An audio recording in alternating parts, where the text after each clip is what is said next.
is Lisa, and I'm working for a company in New Zealand called Harmonic Analytics. I'm a data scientist myself, and today I'm going to be talking about how does industry actually embrace R.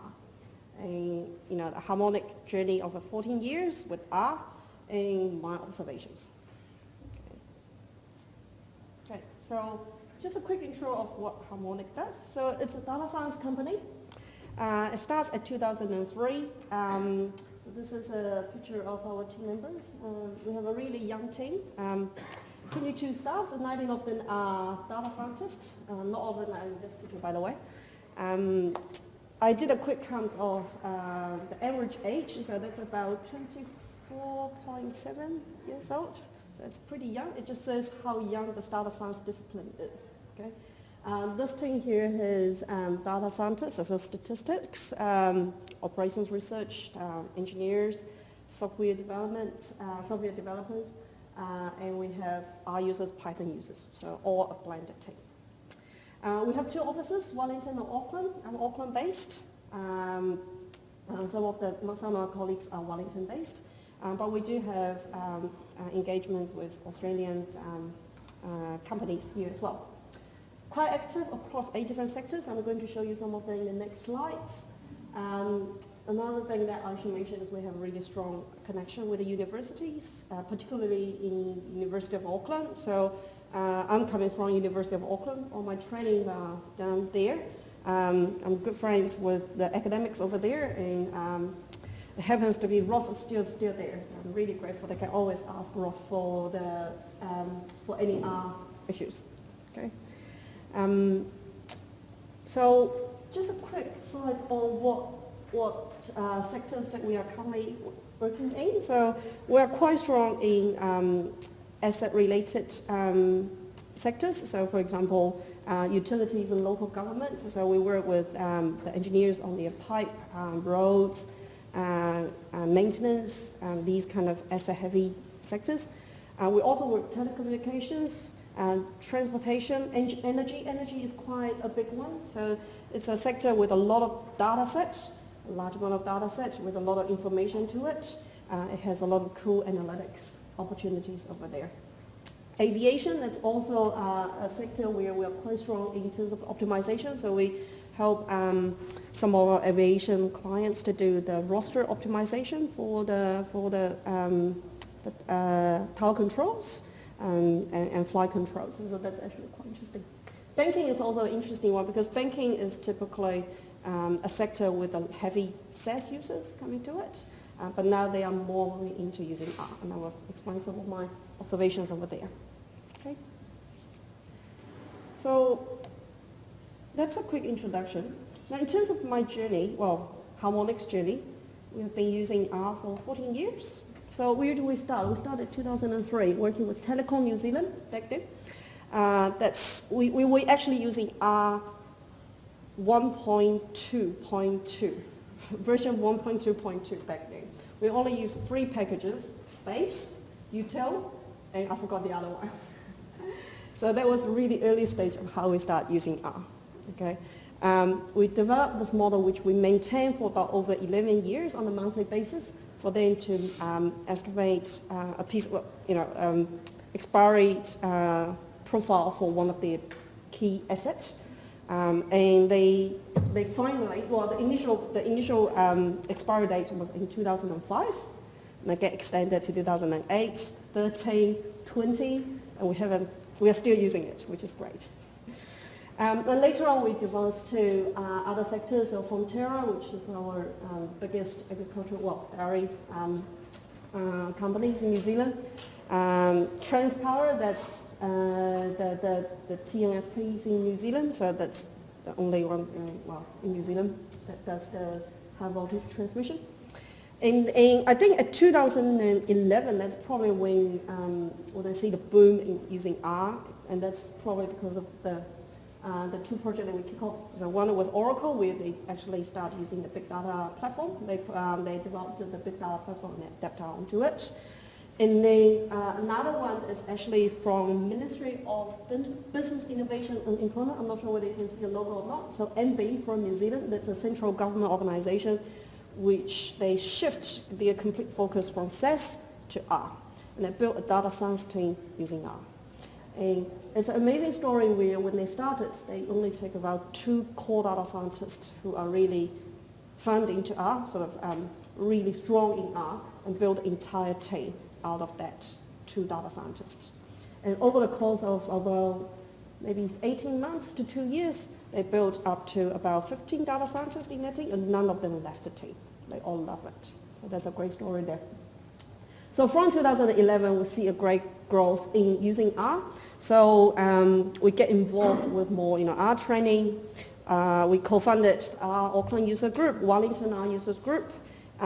We also co-founded the New Zealand Analytics Forum based in Wellington and Auckland. We have some support from academics, so NZSA and ORSNZ support. We are very big into it. And Ross Ihaka became one of our advisors. So that has been a really great journey to have Ross in the team. In terms of our clients, it grows obviously from 2011 onwards. You can see more logos over here, so it ranges in between different sectors, of course. Now, not all of them use R, but most of them do use R. So what are the R projects? So you sort of see a few logos drop off. That's because not all of the projects we use are sort of R focused. So most of those projects are actually either Excel or there are other proprietary softwares they would like us to use. So we are sort of agnostic on top of that. Okay. Also another thing I thought that's interesting to do is how many of them want R training. So we have worked with these organizations to perform R trainings for the analysts, and we continue working with them afterwards. And it's interesting to see how many wants the R training. And that's something that I will probably touch on a little bit more later on, is the training and the support that this community can provide. So what are the observations? R for executives. So I often need to talk to various level of the clients in the organization.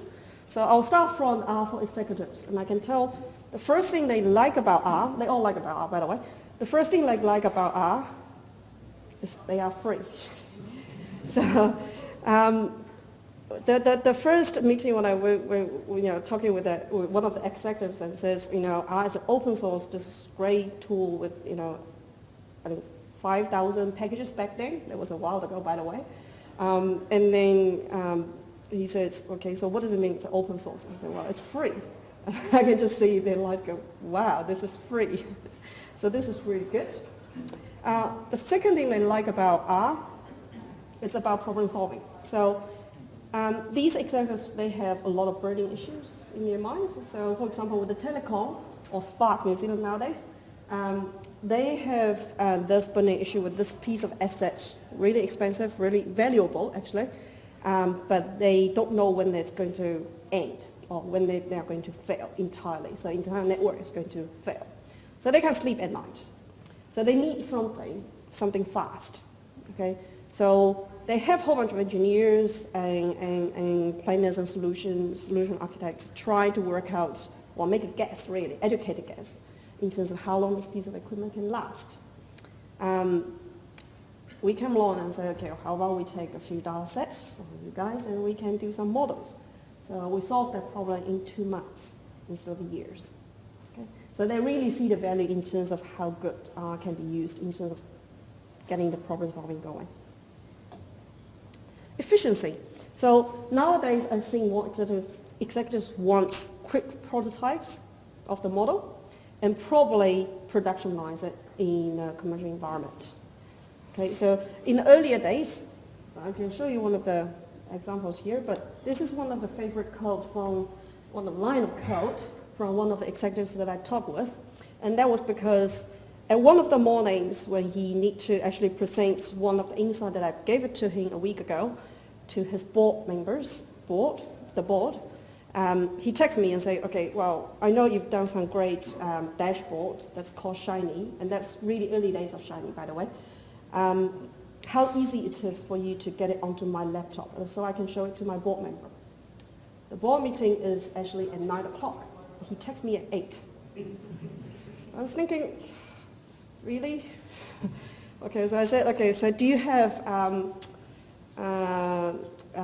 administration access to your computer? Because a lot of the, I don't want to bypass all the firewalls and stuff like that. So he said, yes. So thank God. Okay, so I only need a USB, and probably you can buy me a coffee and I can sort it out for you.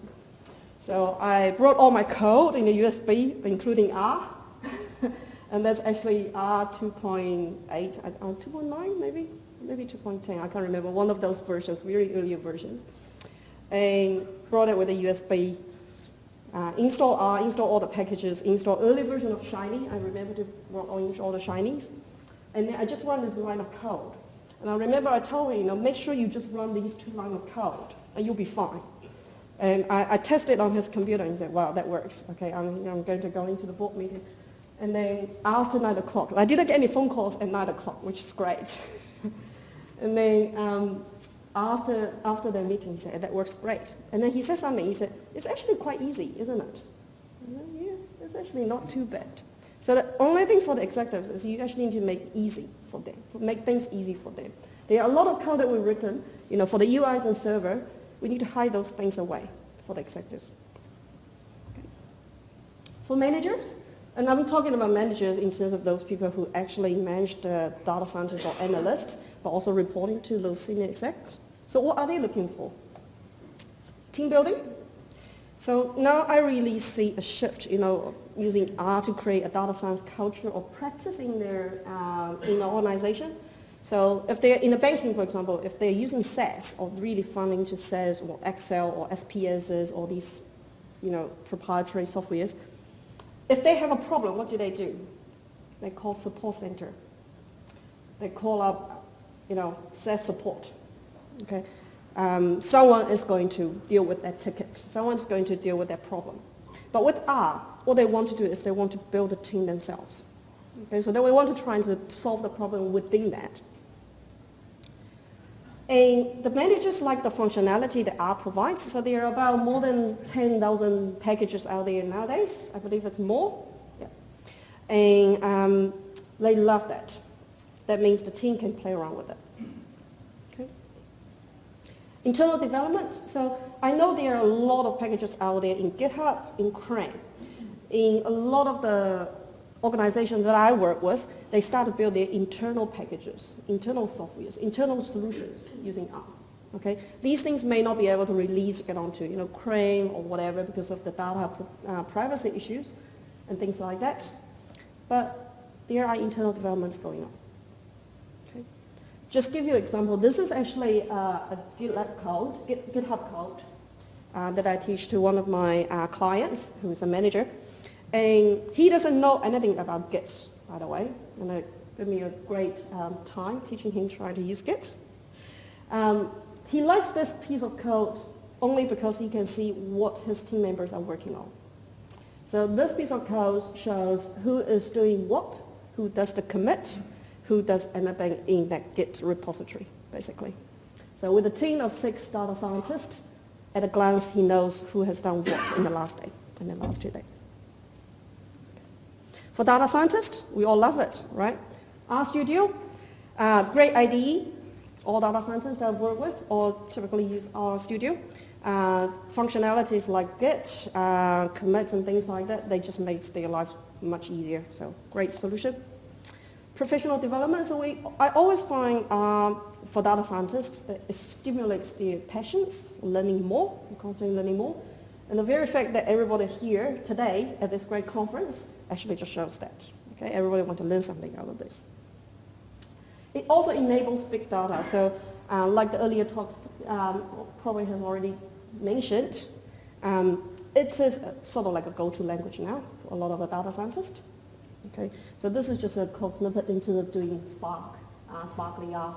Some of my colleagues were trying to play around with Spark with the machine learning capabilities, and that's just one of the examples that how data scientists use R with the other tools. Okay, so what are the common concerns? No commercial support, or there's a phrase for it. You don't really have a throat to choke. But I'll probably argue a lot of the commercial platforms is also like a black box. Okay, so how would you know how good the model is? Capacity shortage, so it's really a lack of talent. Not many people, human resource-wise, not many people out there. So in the organization, if they want to build a team, they probably need constant mentoring and training and support on top of it. Okay. Choice of language, so you're probably not feeling, well, this one is probably not unfamiliar. So Python and R, which one is the right choice? Well, for me, my view is it's probably both. It really depends on what you're trying to do. So pick the right thing for the right job, really. Okay. Other observations, data quality. So no matter how good the algorithm is, how your model is, if your data is bad, you don't get results. Okay? It's just simple as this, garbage in, garbage out. It's really important to get your data right, get your requirement right before you do any modeling. Solution diversity, so we often use R for, in academic settings where you develop certain things for certain kind of problem, you develop packages for that, which is all great. But nowadays you see R sort of diverse out to do all sorts of different things. So we do a lot of spatial analysis, dynamic reporting. I'm just naming a few here. But then you have other things like even sending alerts and emails and things like that. They can all be in R. Presentation, for example, can be done in R. Okay. So it diverse out. Visualization, so dashboards, web applications. Certainly one of the key focus for R is we are moving away from paper-based report anymore. We do use dashboards a lot. So in fact, in Harmonic, we've probably developed one dashboard per month, possibly, even sometimes more than that. Mostly in RShiny, but we have other toolkits for doing that as well. So I'll just quickly show you one of them. I'm just conscious about the time, but I'll quickly show you one of these. So this is one of the RShiny dashboards that we developed for Hastings District Council. And that's on actually understanding their pipe asset. So in terms of their pipe asset, they want to know when does a pipe break, why is it breaking, and how long does it take to, how much does it take to sort of do the maintenance and keep the budgets within that. Okay.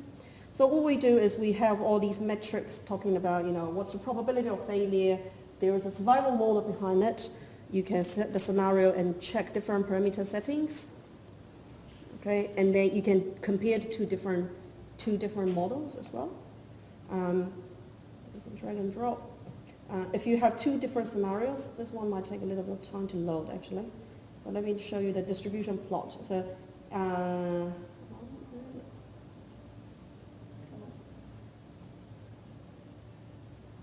just take a bit of time. Patience. It's not to show. So this one shows that between two different scenarios, that's two different models, how does the age profile changes over time? So if you run these things, you can see how does the age profile of the entire network changes over time, depends on the different parameters, settings that you put into your model. So you're running the model on the fly, but you're hiding away all those details. Client sees this profile and can make a decision, informed decision based on these. Okay.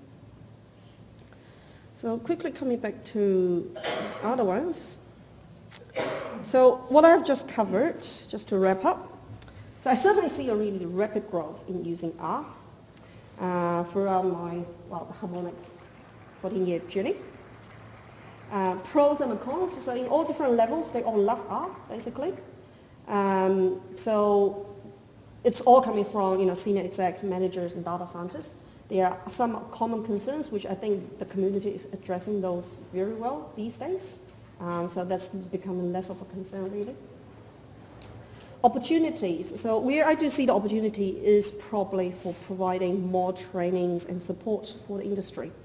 And this is my challenge for this group, as a USR group, where if you know what you can do to support the community in the industry, please let the industry know. They really want support here, and they really want to talk to groups like this to get to know each other. Okay, thank you.